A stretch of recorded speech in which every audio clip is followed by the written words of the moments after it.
Hello, my name is Susan Reeves, and I'm from West Texas Rehab Center. I am a speech pathologist. I've had the opportunity to work with laryngectomees and their families for many years and have enjoyed getting to know them just as people. These individuals learn how to adapt in so many ways, and they do extraordinary things. They learn to skydive, they're musicians, they learn to sing, they learn to swim in adaptive ways. The purpose of this video is to show laryngectomees doing everyday activities, just like you and me. So sit back, and I hope you enjoy learning about laryngectomees.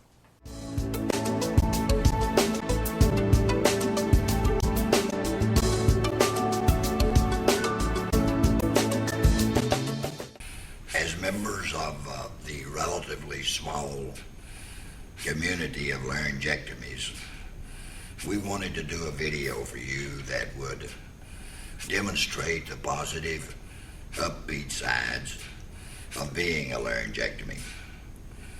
The surgery is a very traumatic and life-altering piece of work, but the recovery is real. It sometimes can be slow, but you will recover and you will find life still has many, many pleasures.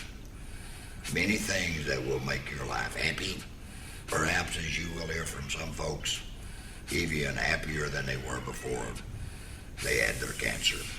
First of all, it is important to understand that there is no better thing in your life that you can do than to become involved in a local support group if there is one available. If you're not already involved in one and there is one, please join in. You will find it most beneficial for you and your family. You can find listings of local support groups on the IAL website at theial.com or on Web Whispers at webwhispers.org. The American Cancer Society also has these listings on their website. Many people believe that laryngectomy surgery is life-threatening. I don't call it life-threatening. It is a very traumatic surgery. The rehabilitation is a long process. Patience is the key to it.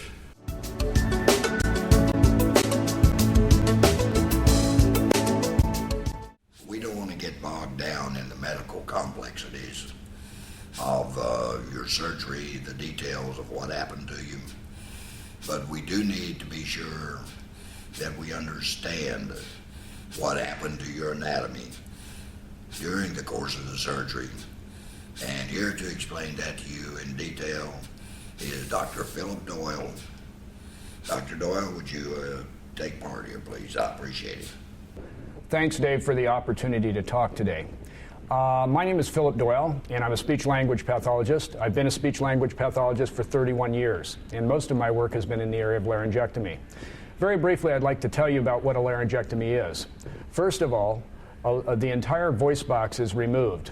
Well, the voice box sits at the top of the airway, or the trachea, and for that reason, when the voice box is removed, the individual's trachea or airway is brought forward and is sutured as what's called a tracheostoma, right in the midline or the center part of the individual's neck, just about where the knot to my tie would be.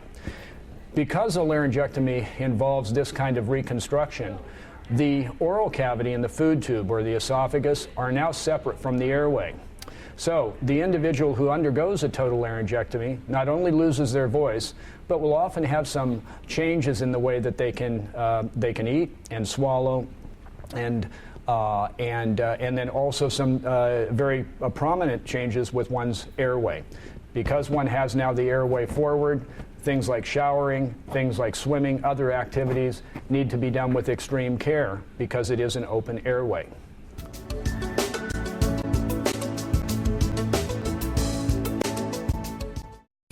Fortunate that we have Dr. Jim Shanks, master clinician, here to tell us about the three options of speech that are available for laryngectomies. He prefers to be called Uncle Jim, and we do appreciate him being here. Uncle Jim, would you tell us, please, about the options of speech for us laryngectomies?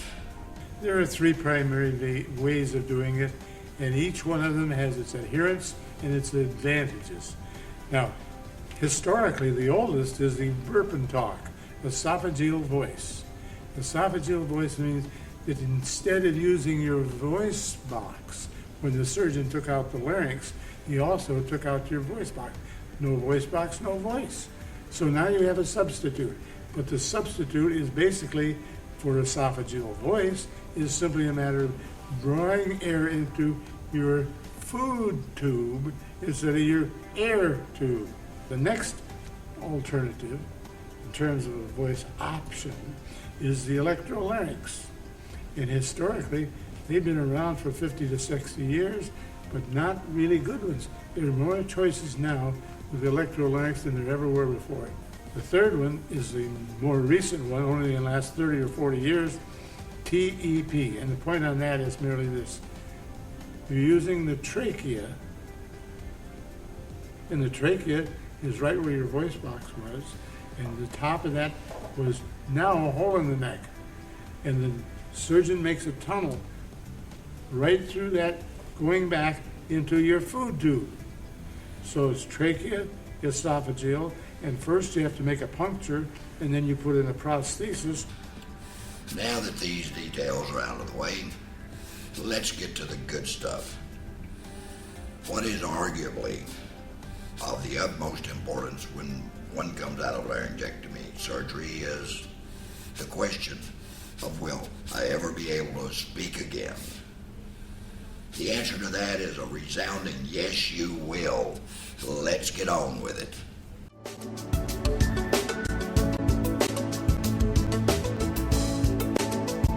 Right now I'm speaking esophageal. I have a couple other means of speaking, which I'll show you. Bag of weapons here. This is called a servox. It has an intraoral straw in it. This was my first voice ever. After surgery, 11.5 hours of surgery, I was very depressed. I was upset. I want to know who did this to me. Then I realized who did it. I did. Smoking. Well, after 3 days, being very upset, they came and said, "There's a new voice." And well, at first I didn't do it, but then after a while, I became very proficient at this, and I used it for 6 or 7 months, and I would go to the bank, the grocery store, little kids would follow me around while I was matching, and I love this thing. It was more important to me than my car. Now, most people, I'm talking esophageal now, most people, after the swelling goes down, Use this on their neck, not intraorally. This is much more common. this is called a romand. It's also a very good instrument. Hello, my name's Bob. I can talk pretty good with this one, quite clearly. I hope this works. Yeah, it does. Now when you're in the hospital and you have your operation, you can't put it on your neck, and your neck is too puffed out and sore. So you use the intraoral, but once your neck comes back to almost normal, Then you can talk nice and normal like this. now the voice I'm using, again, is esophageal. I'm taking air into my mouth, sweeping my tongue across the roof, putting the air back here, and then vibrating my esophagus. I'm fairly good at it. Some people think I have a TP. Here to tell us about the esophageal speech is Elizabeth Fincham, one of the most accomplished speakers in the country with esophageal speech. Elizabeth? I had my laryngectomy in October of 1978. I was one of the lucky ones because I had a wonderful pre-surgical counsel And again, I had an opportunity to see two women that taught school, speaking esophageally, with beautiful voice, and I set my goal right then and there. Why do I choose esophageal speech? Because it's soft, it's feminine, it has pitch range, it has volume. When I speak to deliver large presentations, I use an amplifier, and that can be for a dozen people or 300 people. My name's Joe Marasco. I've been a laryngectomy for 31 years. I speak with esophageal speech. At the time of my laryngectomy in 79, there wasn't much option for using the voice prostheses or anything, so it was either we wrote a lot, we learned esophageal speech, so we spoke with the IAL. Now at the time I had 4 children who were, I think the oldest was about 12, so it was quite to my benefit to learn to speak so that I could holler at them and they wouldn't be able to get my batteries out of my electrolarynx. I'll tell you, I can honestly say that life totally turned around for me. It's been a wonderful experience being a laryngectomy and raising my family. And now I have 8 grandchildren who never had any concept that I sounded any different than I do now. I play golf and I play a lot, and I swing the club a lot, and I get my money's worth every time I get on the course, every time I'm out there. But I do play golf. I have many activities with my family, with my grandchildren.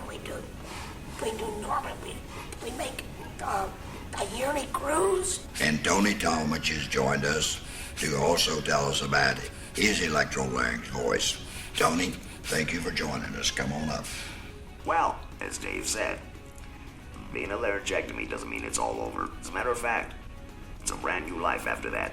You just have to basically just accept it and go on. This is what happens. And as long as you have the attitude of saying, okay, gee, where do I go from here? What do I do? I'm feeling sorry for myself. You have the attitude of thinking, all right, what do I do from here? Can you hear me? Obviously, absolutely you can hear me.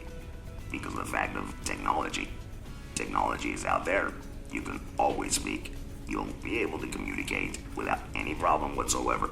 So, if you have any doubts, this is where life begins. And enjoy it. We were recently planning a vacation to Mexico, and I saw there was a skydiving place next to the resort, so I decided I'm going to give it a try. Resolved off. I don't know how many times we turned, and then we barely leveled out. Spread eagle, he tapped me on the shoulder, yelled at me, was I okay? I gave him a double thumbs up, and he kept asking me that while I was giving him such a thumbs up, shaking so bad I think maybe he thought I was going into convulsions or something. When you find out you have cancer, when you find out you're going to lose your voice box, you have a little bit of darkness in life, but life does go on if you let it, if you choose to. We have another EL speaker to join us, Mr. Herb Simon, Master EL Speaker. Herb, thank you for joining us. Thank you very much, Dave. I'm Herb Simon. Next week I will celebrate my 15th year of being a laryngectomy. When I had my surgery, I was single and had been single about 15 years. I am now, have been married for 12 and a half years to a wonderful woman who I did not even know prior to my surgery. So, needless to say, life is good and can be very good quality life after this surgery. My feeling is they cut out my vocal cords and they cut out my cancer, but they didn't cut out my knowledge, my sense of humor, my feelings, and things like that. It did take a while for adjustment, but thinking positive all the way it happened, having a positive attitude from the moment of diagnosis until standing here today certainly has played a major role in being able to live the life that I am living today. And here to tell us about a TEP voice is our friend Tom Cleveland. Tom. Laryngectomees in April of 1995, so that's been 15 years. I chose the TEP, tracheoesophageal puncture type of speech, for the simple fact is I started out with electrolarynx, and that's fine. I have, I still use it sometimes.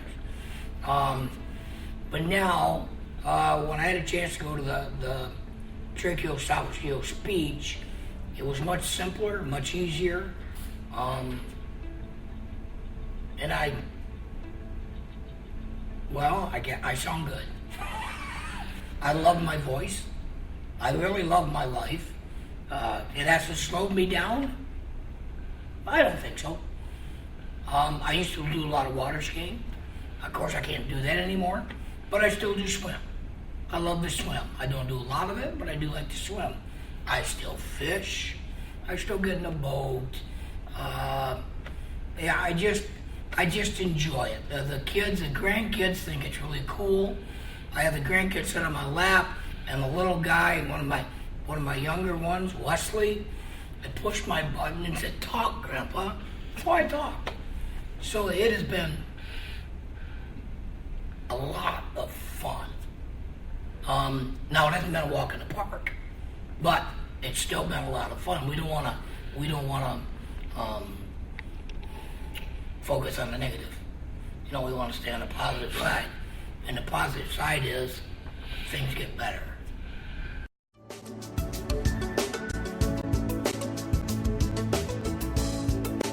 I try to meet with the families if they have a wife or family, and I tell the family that it's going to be your responsibility, and it's going to be harder on you than it is the laryngectomy. Even though it's hard on that person, family takes the blunt of when dad don't feel good. Life wasn't a bed of roses. He was diagnosed and had his surgery on April Fool's Day. The first question that I asked the doctor after the surgery probably was inappropriate, but I asked him, will he be able to go on a cruise to Hawaii in 4 months? The doctor looked at me and he said, "Hawaii? Well, it's humid over there. I think he'll be able to go." So we worked together, we walked, we built up his strength. He practiced with his IAL day in and day out and got better and better. And we've got this wonderful support group over in, it's called Tidewater Lost Cord Club over in Virginia Beach. And those people really saved us. They were so supportive, gave us all the encouragement, told us what we needed to do in order to get him better, told us what to expect, and we just worked from there. He scoped her and he just about choked. When they went down, they saw the growths on her vocal cords. So we had to call in the senior physician that was on call, and yes, they diagnosed her right then and there and said that she had to have a laryngectomy within 2 weeks. And she had the TEP right away. So then the first 3 days is basically, as most people know, you're on the feeding tubes and that in the hospital. And she was writing a mile a minute. She was a person that never shut up. And so it was good that way. And she was at least communicating right away with a pencil and paper. Then 4 days later, they inserted the TEP and she started to speak. I couldn't believe it. I walked in and the first thing she says, "Hi, dear." I went, "Oh my God," and she hasn't stopped talking since. The family must hang together and understand that they have obstacles that they've got to overcome too, but life does go on, and if you both work with it and your spouse, then it will work out eventually. It will work out. You'll have your ups and downs, but life goes on. It's the same way, but we just have to adjust to it and just look at it, one mountain after another one to climb. You get one over one mountain, well, they might be an obstacle before you get to the valley and go back up, but it is beautiful.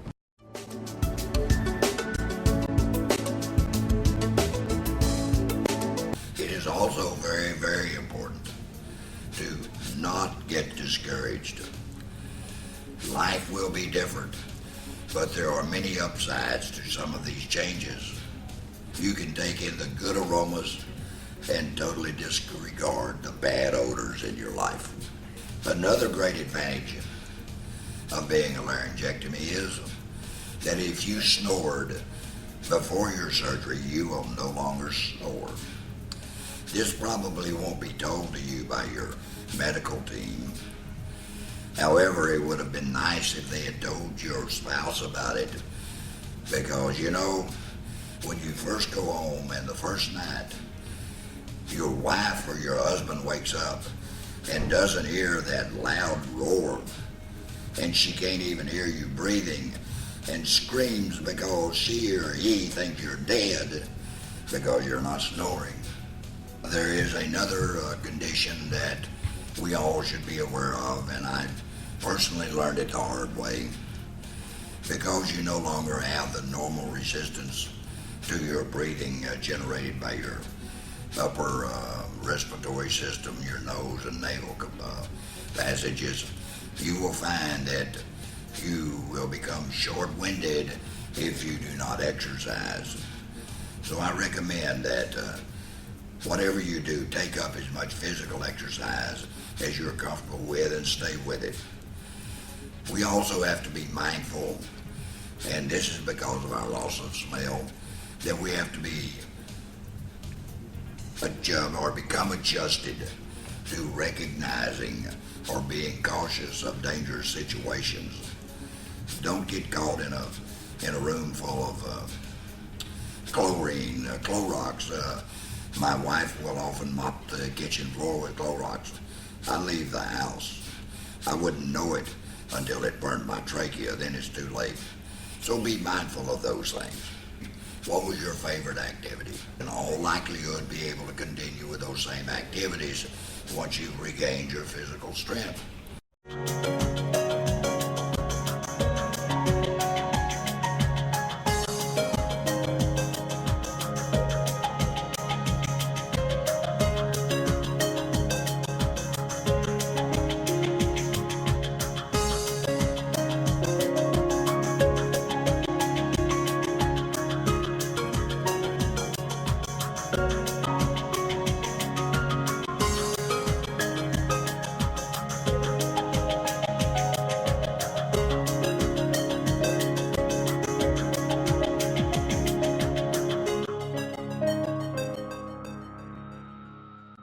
And in closing, I would like to say to you that there is something that is of utmost importance to not only you, but to many other people that can be a very immensely fulfilling and enjoyable part of your future life as a laryngectomy.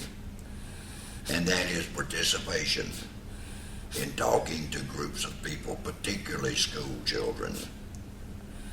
I personally do this and find it so gratifying that it makes my life, my sacrifice of my normal voice, worthwhile. Thank you for watching and have a great life.